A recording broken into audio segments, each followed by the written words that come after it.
దారితీస్తున్నటువంటి పరిణామంలో Telangana film chamber అధ్యక్ష పదవికి రాజీనామా చేశారు సునీల్ నారాయణ.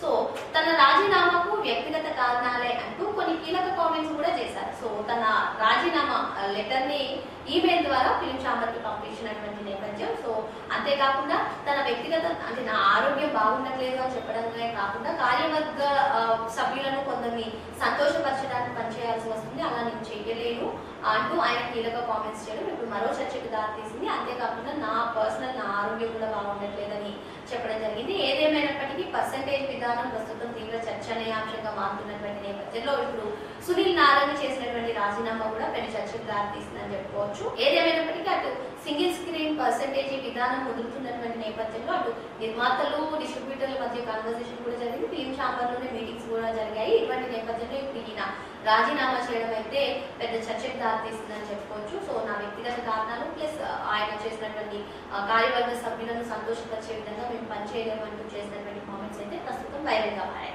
మరో అంశంతో మళ్ళీ కలుద్దాం. Thank you.